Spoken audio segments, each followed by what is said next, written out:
They had the world jumping, literally. Two Atlanta kids, still in middle school, rocked backward jeans, sold millions of records, and shared the stage with Michael Jackson. But behind the oversized clothes and platinum success was a darker reality, one that would end in heartbreak, whispers of exploitation, and a death that shook 90s hip-hop to its core. This is the untold story of Kris Kross. Kris Mac Daddy Kelly and Kris Daddy Mac Smith were just kids when it all began. Atlanta, 1991. The two friends were messing around at Lenox Mall when fate intervened. A teenage Jermaine Dupri, already making waves in music production, spotted them and knew these weren't just regular kids. They had something. He didn't wait. Dupri signed them immediately, naming them Kris Kross, flipping their names and their style. Literally, the backward pants would soon become a worldwide trend. When their debut album Totally Crossed Out dropped in 1992, the world didn't just take notice, it exploded. Jump hit the charts like lightning. Infectious, bouncy, unforgettable. It stayed at #1 on the Billboard Hot 100 for 8 straight weeks. The video was on constant loop on MTV. The world wasn't just listening, they were dressing like them, acting like them, being them. Kris Kross was bigger than music. They were culture. At the height of their fame, the duo was untouchable.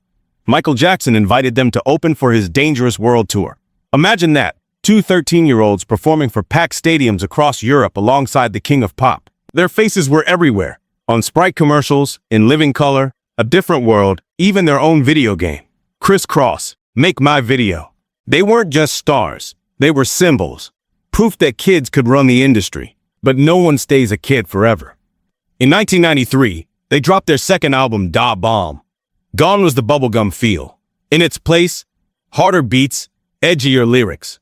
They were growing up, and they wanted the world to take them seriously. Fans were split. Some loved the new vibe.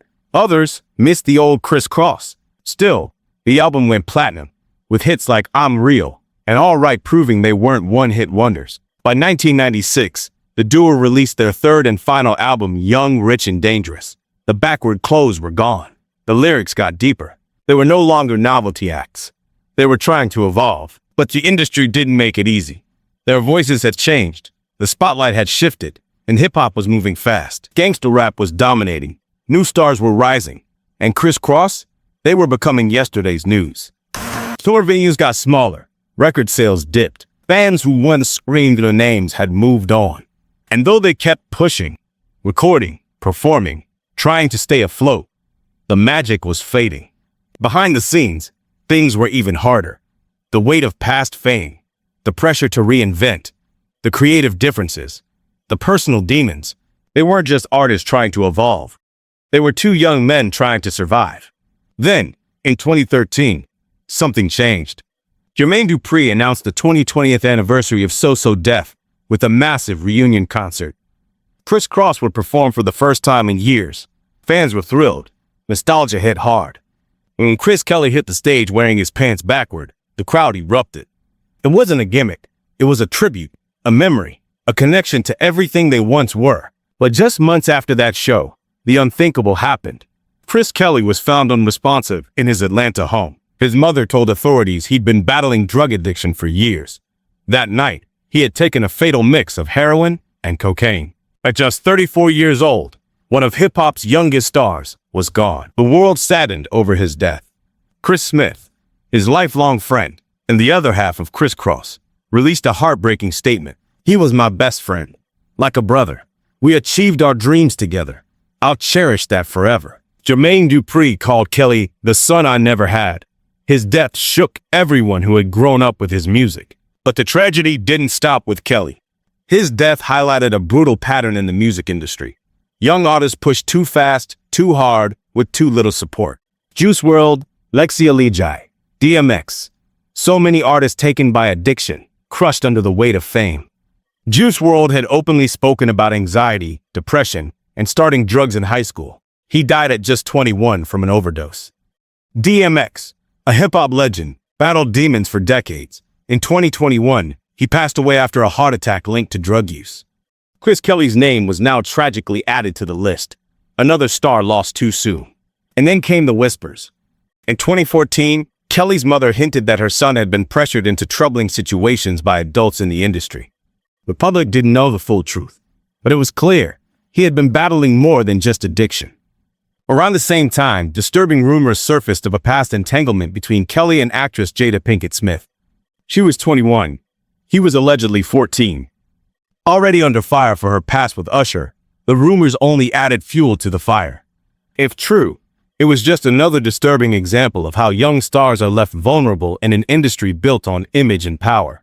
After Kelly's death, Kris Smith stepped away from music. He poured his grief into something new, art. He launched Urbane Muse, a fashion and lifestyle brand in Atlanta, blending culture, design, and visual storytelling. His artwork was bold, haunting, raw, a reflection of everything he'd lived through. Smith wasn't just moving on, he was transforming, turning pain into purpose. And that's what the Kris Kross story truly is. It's not just a story about music, or fame, or even tragedy. It's about two kids who changed the world, and what the world took from them in return. They left a legacy few could ever match, but their journey came at a price. So, the next time you hear Jump, remember, it wasn't just a song. It was a moment, a movement, a memory of what once was and what could have been. But to the young artists out there chasing that spotlight, remember Kris Kross, not just for their style, but for their story. Yo, if you grew up rocking your jeans backwards or blasting Jump from a cassette deck, you already know the impact Kris Kross had on the game. Smash that like button, drop a fire emoji in the comments from Mac Daddy, and tell us your favorite Kris Kross memory. Don't sleep, hit that subscribe button, as we got more untold 90s stories coming your way.